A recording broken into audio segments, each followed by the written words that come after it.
Hi, and welcome to Aging in Place for every stage in life. What if you could visit or have a home that would accommodate anyone at any age, any physical ability, at any time? How cool would that be? That's what we're doing here at Aging in Place. Why me? Because I'm a doctor of psychology and I specialize in physical spaces and health and wellness. Also, I love designing with intent at any age. Why now? Because we, the baby boomers, want to age in place gracefully, and we want our families around us as much as we can. And why you, the audience? Because we want you to experience what it's like to have a home that's safe, aesthetically pleasing, and that you can live in at any age, with any ability, at any time.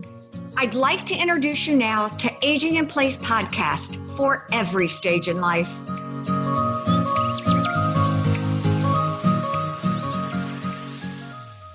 Hi, and welcome to Aging in Place podcast at any stage of life. I am here with my friend Gregg Fulton, and I'm really excited to have Gregg as a guest today because we are talking about home health. And home health care, I think, has a stigma, if you will, if I'm allowed to even say that, that it's strictly for older people. And one of the things that we're doing is talking about how aging in place in your home for anyone of any ability at any age. So I'm really excited to talk to you about all the things that home health care has to offer and really how it's evolved.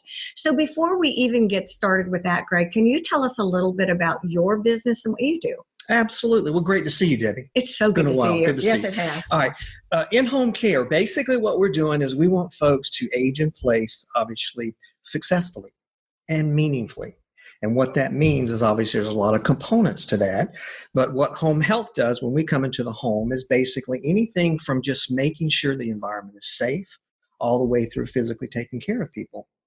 Like you said, everyone sees that as the senior population, right? And it's not necessarily all seniors. There's obviously disabled folks that are coming out of short-term surgeries, and they just don't have family support around.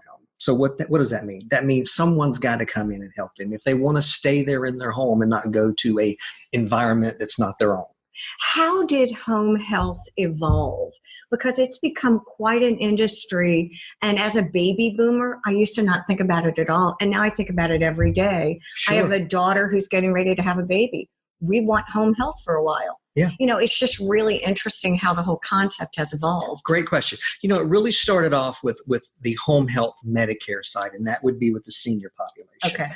And that was where the hospitals folks would want to get discharged and not have to go into a rehab center or some kind of environment like that. Got it. They actually wanted to go home, and plus it's a cost savings to the government. Okay. So the home health evolved where they could go to their home, get physical therapy, occupational therapy, anything from bathing or whatever they needed after a surgery, that type of thing. And it was a Medicare situation. Then you had it layered in where you had supportive care. And this is probably what you remember, and I remember from back in the day. That was more of, a ma and pa type situation. That was somebody would hire a neighbor or a friend to come over. Right? Okay. All right. Say, mom needs help. She needs help. She can't get in and out of the shower. Got it. She just had a hip replacement, whatever that may be. Okay. And so they would hire family members. They still do that as a big, as you know, from caregiving. As that evolved, companies started to understand there was a big need for just that supportive care, that getting through that activities of daily living, the things that we take for granted as being healthy individuals, right? A whole void in the market. Yeah. And so then it developed into what we do at Right at Home, that supportive care side, which, like I said earlier, it can really range from anything from just safety supervision all the way through transferring and medical skilled care. So it's a very wide range of whatever the need may be. All right, let's start at the basics then. Okay. Let's go through each one of those. I'd like to know what supportive care looks like, because one of the things that we're talking about in the podcast is keeping your home sanctuary livable and visitable. Okay. All right. Throughout a lifespan. So what would safety and supportive care look like? What are some things that I should be concerned with that you see that I may not? Well, and I know you know better than I do about, universal design Exactly. and so forth. Yes. About every environment being accessible to everyone and being safe. And so what that would mean when we go into a home, and I'll give you a perfect example, around the holiday season. A lot of people don't realize this.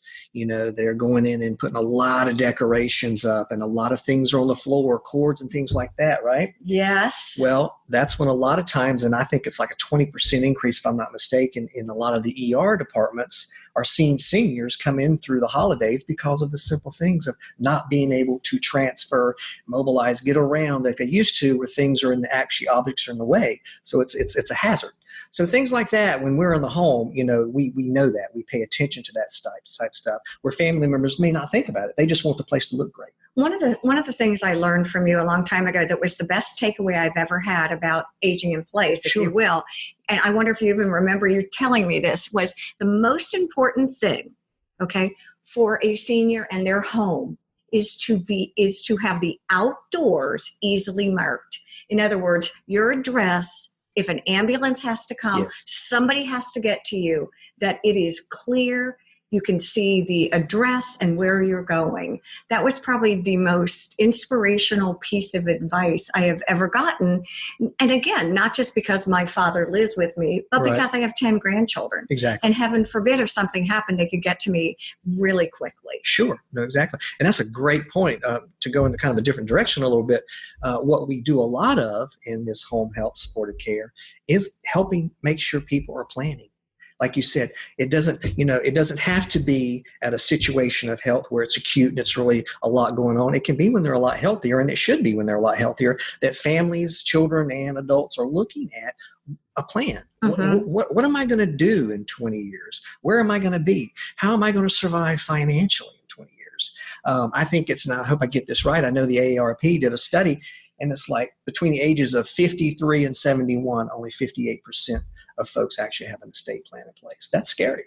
Wow. Because estate plans range from, powers of attorneys and all those types of things that if something happens to you tomorrow, how's the family going to know what to do?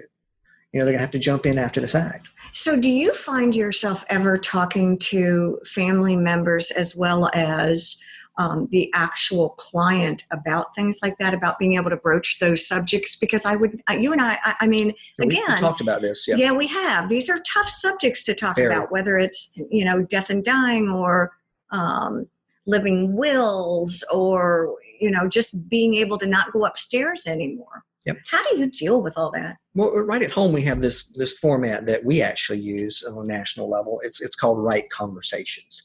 And it's a guide to actually kind of help what you're talking about because it's a tough conversation. Wow. And around the holidays and stuff, it's a great time to, you can actually go online and download this from our websites about how to sit down and approach the subject, and actually what subject should you be approaching and how should you approach each subject. And those really encompass a lot of the things that you and I are kind of hitting on. Exactly.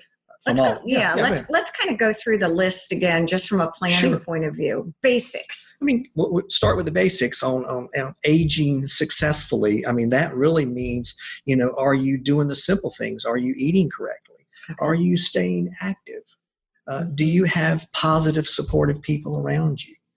We find in the senior population especially, and a lot of the disabled folks too, because of depression and things like that, we find that these folks kind of isolate themselves. And I know you deal a lot with that. I deal with that a lot. I think depression and isolation are huge. And it's how do you create a social environment when you're in your own home? That's one of the quote unquote disadvantages of living alone in your home. Exactly. And a lot of companies like ours, that's when I go back to saying the simple things of safety. Companionship is probably one of the most important parts of what we do. If there are no children around, if a spouse has lost someone and they're all alone, having a companion come even just a few days a week makes a world of difference for their socialization. Do you find that one of your unintended jobs is being kind of a conduit between the client and the caretakers? And do you find that you're actually, or how do you actually take care of the caretakers also? I mean, I've always wondered if it's my dad or my mom, and I'm the emotional caretaker. Right. Okay. How important is it to be able to share that duty with someone? Oh, sure. And it goes back to, if it's a family caregiver, and you know this personally, that folks like us, we call that respite care, where we come in and offer an alternative to you having to provide all of the care. And that would be an individual that we can make sure feels comfortable in the environment. Like you said, the caregiver has to be comfortable in the environment too. Okay. A lot of companies, a lot of people always look at, okay, what does the client need? And obviously that's very, very important. Well, sure. But you want to make sure that match is there, and that compatibility is there with that caregiver. So, there's a lot I can go into in detail, but it's really basically the basic facts of introducing people, getting people to know each other, making sure they're comfortable together, and then you've got a match, and then you try to keep that match. We're going to take a quick break, and we're going to come back, and we're going to talk a lot more here on the Aging in Place podcast about home health care and right at home with Gregg Fulton. Hi, I'm Dr. Debbie Lines. Design elements are psychologically and physically supportive and conducive to health and wellness. To learn more about what Lines on Design can do for you, for more information on certified aging in place and facilitative and supportive design, look for us at linesondesign.com. That's LYNES on design.com. We are back with Gregg Fulton. We are here on the Aging in Place podcast, and we're talking about home care. And I love how you frame that before. I always say home. I have a tendency of saying home health care, but really is home care. And we were talking during the break about not only do you want the home safe, but you want it to look good too. Yep. Quick question for you. If I was curious about things that I could do in my home to adapt it readily. Right. All right. My son broke his leg or whatever has happened. Yeah. Is that something that you and your staff ever do, to come and take a walk through? All the time. We have nurses that see the clinical side of things. We have social workers that understand that. It's called an in-home consultation. Okay. And it's a great question, because a lot of people will ask us to do that, and we're good with it, and really not need our services right away. But it's a great way for us to meet the family. Exactly. Right. And what we talked about in the first segment was the pre-planning piece. So again, don't ever be afraid. And that's something that you guys are really, really good at. Is I remember the first time I talked to you, it was more an information exercise for me, and an exploration of topics that I wasn't really familiar with nor comfortable with. Do you find that a lot of people are in that same situation? The kids call or the parents call? Oh, yeah. I mean, if you've never really had any direct experience needing anything like home care, you probably aren't thinking about it. You probably don't even realize what's available to you. What's the capacity of that? What does it look like? What does it mean? And that's a lot. We do a lot by phone too, though, because you can imagine, we have a lot of folks that their kids live in, 5 states away. Sure. That average, we talk about the average kid 280 miles away from mom and dad, right? Oh, wow. Yeah. So they're calling in and they just want that information. So we give that information by phone. It can be an hour-long conversation. And then it could lead, that's typically where it starts. And then it would lead to they feel comfortable and confident in us. Okay. And then they're willing to say, hey, mom, dad, please let this group come out, just meet with you, talk to you, look at things, give you ideas, and then we do that.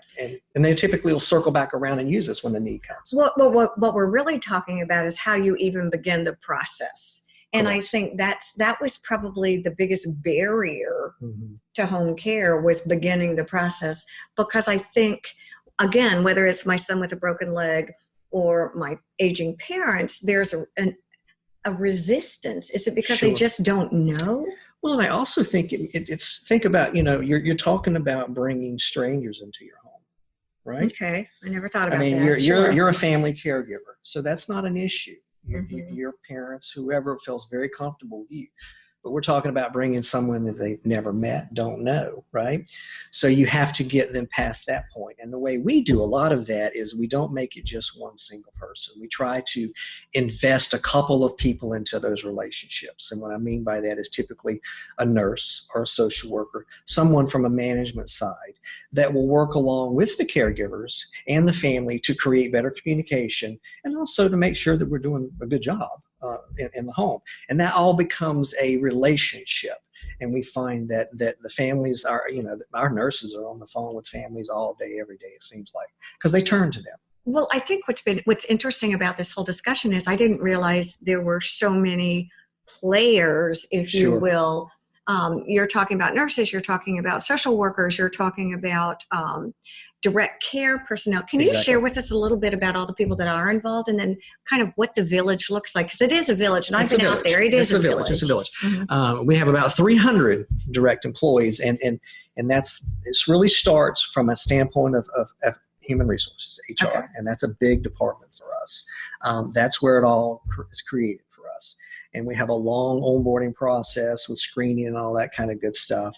Once you get to that point, we really believe in training, and really a lot of our direct care providers, as you call them, which they work at a lot of different places because that's just the business model Sure, out yes, there. And you know it that. is. They I do can know work for that. hospice and home That's care at right. the same time. Exactly. So, but we believe in no matter who they're working for, that foundation, that training is so hugely important. And we are licensed by DHEC, and most states do license home care, especially. Okay, I didn't realize that. We Okay. are. So we're regulated, and there are requirements, but we go way above that. And part of that is we just went through Joint Commission accreditation. Oh, that's huge. Yeah, it took us about a year. We got through that process, and we our office in South Carolina and Georgia both are accredited. That really is a lot of work, but what that does, I know you're thinking this way, and it's true. We've already seen it just 3 months in. It really raises the bar of your service level. When you put those layers in of regulations and things, and a lot of times business owners shy away from that type of stuff because it's a lot of money. Right. It's a lot of time. But when you put those things in place, and now I understand why hospitals and people like that do that in these facilities. Exactly. It really raises that bar because you have to meet that criteria on every single thing you do. And I've seen a change in our company there. But to kind of go back to where you asked me the question, HR, so then we go through a long onboarding process. Once they get through the screening process, they go through about an 8-hour orientation, if you will. Got it. Part of that's hands-on with nurses, be it wheelchair, be it transfer, be it a Hoyer lift, be it whatever the need may be in that training. We go through that process, and then we regularly go through those throughout the year. So they are mandatory. We have health fairs where they have to come in and do that type of training. Okay. So you want the best employees you can get. You want to train them as best you can. And then you want to layer that out, like I mentioned earlier, with the supervision. And it's not really supervision, it's more support and coaching of the care. Okay. Do you also have resources that are ancillary to what you do, such as an attorney or people that you resource out to? Because my assumption is that when we're pre-planning, and you're sort of my first line of defense now, you're my go-to guy. Yeah. I'm going to be asking you, what about an estate attorney? Yeah. What about my will? Yeah. What about other directives? What about medical power of attorney? Great point. On the intake packet, which is a packet that when we go into that home originally, where we talked about to just do a consultation, observe, whatever, part of that is we do have questions in there to ask them what kind of support they have in place. So prompting already. Got it. Yep. Okay. And then we will find out immediately if there's a need somewhere. And then we would maybe even suggest that, you may want to look into a third party, an attorney.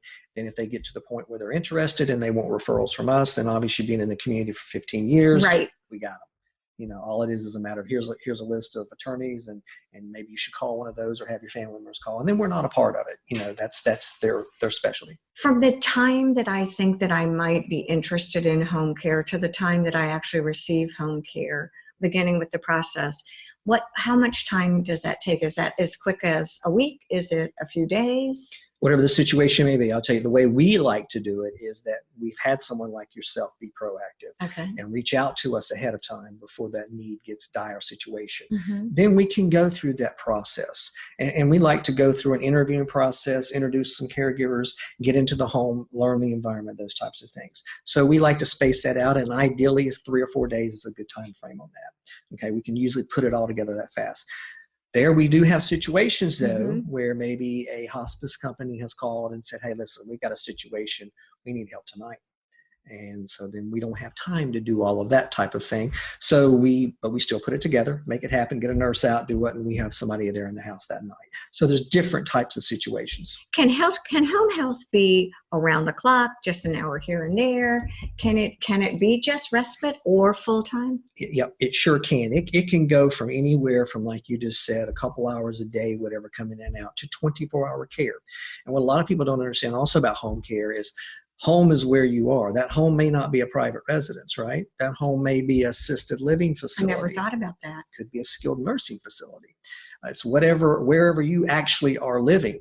And sometimes, a lot of times, we are called in to provide that supported care in those environments. I never knew that. So, a lot of people think assisted living maybe would be competition to home care because, you're going to leave your home and go into assisted living. No, you all play together. We play together. I've seen that very, before. very well. Yes. And actually, assisted living is probably one of our biggest referral sources because you do have people that are moving in and out of independent into assisted, into skilled, transition phases where if we get to know the family years in advance, we typically will follow them through that whole process. We may not stay with them in that environment. We will transition them into that environment.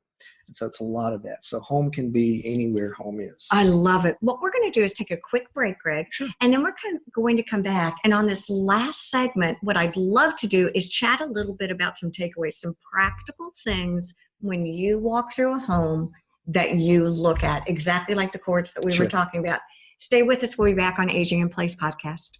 For more podcast episodes, links, information, and media inquiries, please visit our website at aginginplacepodcast.com as we transition through life with the comfort and ease you deserve. Discover how you can create a home that will adapt to you as you journey through life and the changes it will bring. Please follow us on Facebook, Twitter, and Instagram as our host, Debbie Lines, and her expert guests discuss relevant topics to creating a home for all decades in life. Don't miss our weekly episodes of Aging in Place podcast for every stage in life. All right, we are back here on the Aging in Place podcast. Once again, we're with Gregg Fulton. It's such a great treat to have you here and have you grounded to answer all of these questions that we've wanted to know. And I'm having fun, by the way. Good. That makes it good also. One of the things that we want to talk about are some practical things. When I have someone who has had a broken hip, Sure. when I have a 3-year-old who struggles to climb up my steps and get in the house, or I have a 91-year-old dad, and I just want to make sure that my home's visitable for him. What are some things concretely that you look for when you're kind of doing an assessment? And if you don't mind taking me from you walk in the front door. Sure. Well, you walk in the front door, you want to see, is there a rug right in the way? A lot of slippery rugs, right? There's no padding, no mat up under them, and they're sliding around. That's a huge fall risk. Right up front, walking into the front door. So stop Yeah. for there. Yeah. Stop there. So let's write fall risk is huge. It is very, and that's when we're actually called in a lot to prevent fall risk. When I mentioned earlier in the segment about that we're in a lot of assisted living facilities, Yes. places like that, the reason we are there is they are a big fall risk. Could be whatever. They just had a UTI, whatever the situation with their body is, that they're just not able to get around. And the last thing anybody wants is a fall. Is that one of the biggest problems with as we get older with our balance and just instability? It is. And, and I'll tell you, we talked about it. I just went through a hip replacement. And at my age, at 55, I'm still fairly young. But it took a lot to recover and get my balance back. And actually, as of 3 months in here, I'm still working on recovery of balance. Interesting. So you could imagine being 85 going through that right. same process. It's a lot of work. Mm-hmm. Technology has really helped throughout the years, but it's still a lot of physical work involved with that. So what happens is what we see, unfortunately, is the falls risk really, really intensifies in those 80s. When you pass 80 years old, you're just not stable. Yeah, you're not like you were. And what we see when that happens is it's just not a good situation if you fall and break a hip or something like that, because the recovery is so hard and so long that a lot of folks end up having to go into a skilled rehab center, and that's not what they want to do. Okay. They want to go back home. And that's the reality of it is, unfortunately, some of them never go back home because of that situation. So a lot of our business is fall prevention. So, boy, that was, and we've just made it to the front door. Yeah. Oh, yeah. We got a long way to go. Yeah. Okay. So we walked through the front door. And again, you talk about some really concrete things that people can take away and learn from this. I think that's number one, really paying attention to rugs at the beginning. Okay. Sure. Now we're walking in through the kitchen. And what are you looking for when you enter a kitchen? Well, we're probably not going to ask to go into the refrigerator right away. Okay. And I say that jokingly, but we'd like to, because the reason is if we do find a lot of times that there is a lot of items that should be discarded that are in the refrigerator, that those expired exactly, items, and they're eating those items, not really paying attention to that, and we know what happens after that. Wow. Exactly. So we do that. That is part of our process of when someone comes out of the hospital. When we go into the home right away, that is part of what we do. Okay. Right away. We don't ask to do it, we do it because we know the medications need to be reconciled. They've all changed. Okay. Right? Yeah. That's why we have nurses involved. They get on the phone with all these, they got 3 or 4 different physicians. They just had a hospitalist at the hospital giving them meds. If there's not a family around, who's going to reconcile Who's going to manage? Yeah. Who's going to reconcile that? Never thought about that. I know I'm going all over the map, but no, our world is like that on a daily basis. That's exactly right. This is something that everyone's dealing with simultaneously. Exactly. I wish we could tease them out. That's the magic word, simultaneously. Right. It is all going on at one time. That's right. And so we want to get to that refrigerator. We want to get those items out of there. And if that means that we need to go to the grocery store and get them some new items, then so be it. So be it. Yeah, so be it. Okay, so in the kitchen now, my takeaway for that is look for expired items. What about just lack of food? Very good point. Sure. There may not be anything in the house to eat. And that's, and a part of, if we're there providing the care, and that's a great question. I didn't think about that. We actually, part of that training process, we offer cooking classes.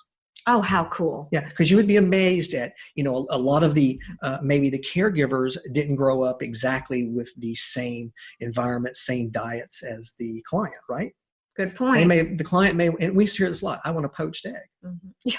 Well, what? You'd be surprised that maybe Exactly. someone, a caregiver in the Says, deep south doesn't do poached eggs. Right. That's not what they ate growing up, right? So we train on things like that. But yes, you would have to check and make sure there's food in the home, and that's when all that communication where I talked about the nurse layer, social work layer. We don't want to put all that burden on the caregiver, but they will obviously jump in and help. That it's a team effort to get through all of those items. Going into the bathroom, let's start the bathroom. Let's do bedroom. Walking into a bedroom, what do you look at there? Are they able, at whatever they're coming home from, are they still able to get in and out of that bed? Okay. And they may not be able to get in and out of that bed. It may be a situation where they need a hospital bed. They need something lower. They need something that we can move around and take off the bars and help support and slide with slide bars and things like that. You never know the situation. Typically, that's information we would know coming out of a hospital. Okay, so, great. Yeah, it wouldn't take us to get to the home to know you need a hospital bed. But I will say this, oftentimes I look at older homes and the doors aren't wide enough. Great point. Right? Wheelchairs. To get wheelchairs in. Great point. And it's getting bigger now. We used to need 36 inch, but now it's like 42. And I don't know that you're right. And the toilets are a lot higher Exactly. now. And that's changed just over the last few years. Exactly. And now I don't think you can buy a low profile toilet anymore. Think so, I think you have to have one that is ADA compliant, universally designed. Yeah. So walking into a bathroom, that scares me. That's probably the room that scares me the most. Yeah. With wet surfaces. Floor, exactly. Yeah. Talk us through some of that. Yeah, that is something coming out of the hospital. Typically, if they're coming out of some kind of rehab or hospital, we'll know if they need typically a shower chair or things like that to support them in the shower. But what we don't know until we get to the home, do they have anything? Is that been built out for that? Have they thought about that in advance? Are there grab bars, for the showers, things like that? That is something that you asked earlier was a great question about when you come to us early on. And we're doing a consultation in the home. Well, we know where things are headed for most all of us. Right. There's going to be more and more need that you're going to have. And those conversations can actually start at that point, meaning, hey, you have the resources now. You have the cognitive ability to make all your own decisions and all those kind of things like that. So why don't you look at doing some remodeling maybe on your, lower downstairs bathroom, things like that. We can put you in touch with a couple of folks to get some estimates. And let me just share, that is not a cost prohibitive venture. Yeah. If you can always put, wood studs in and prepare for the grab bars. You don't even have to put those in yet. Yep. But I tell you, if you go and look at some of the places for hardware and toiletry and cabinets now, they're beautiful. And they are universally designed. Sure. What about the shower? What about handheld versus just the regular shower? What about a bench? What about chairs, seats, things like that? How do you feel about that? Well, if we need to get them that's easy. I just, like I was talking about through my recovery, I put a bench in mine, and Okay. I don't necessarily need it now, but I left it. It's just convenient to have there now at this point. So those are types of things that you would want to look out for. And those are easily accessible, fairly inexpensive, some of those items to get. Let me ask you just a basic question. We've only got about a minute and some left. And before we go, if people want more, they want to know more about home health care. They want to know more about Right at Home. They want to know more about what you do. Sure. Are there resources in place that they can really come and just get educated, if you will? Yeah. If most people are savvy enough to really work their way around websites. And I always say that we've spent a lot of money and time on layering out our websites. We have one, for Hilton Head, South Carolina, and we have one for Savannah, Georgia. We have different ones for different communities. And we really layer that out where you can really go there and you can pick out scenarios. Oh. And dive into what scenario you're looking at, and it'll give you a plan of care. Okay. And what we would maybe suggest that you do. And that goes way back to where you talked about a couple hours a day or 6 hours a day or 8 hours a day. A lot of people really don't know what that need may be. There is no magic silver bullet to that. And I think that's something that we really like to go in, and that's actually on the website. You can kind of create that, is what is before this event that you needed care, what's it look like for you every day? What do you do? Do you get up and make breakfast? Do you go watch TV? Do you go for a run? Do you do this? We need to get back to where you were, and that's the plan. Well, I can tell you this. You have given our audience a gift today. Well, thank you. Here's the main part of the gift. You've demystified, what home health care really is.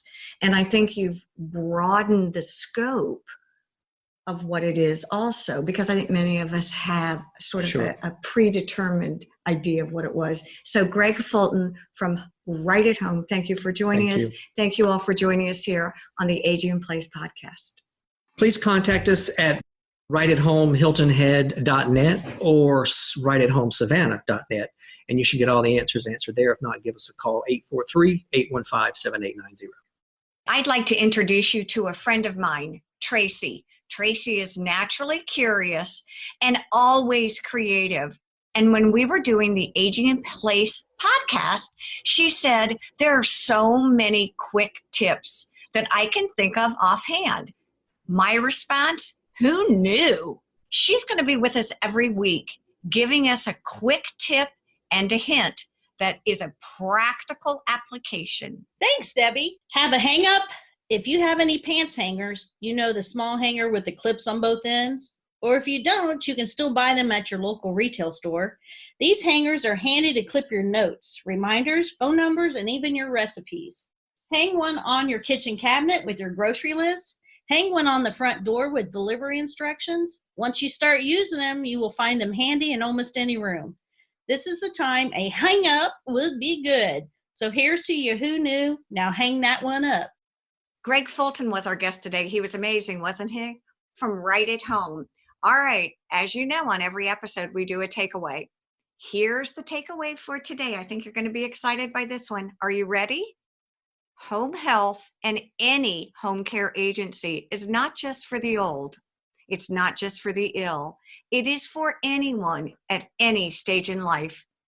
Don't be afraid to call a home health agency and explore all the opportunities that are out there when you need help or you need respite.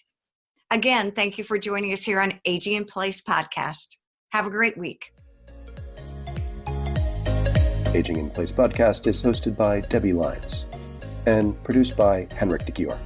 If you have any comments or questions, send an email to debbie@aginginplacepodcast.com. We would love to hear from you.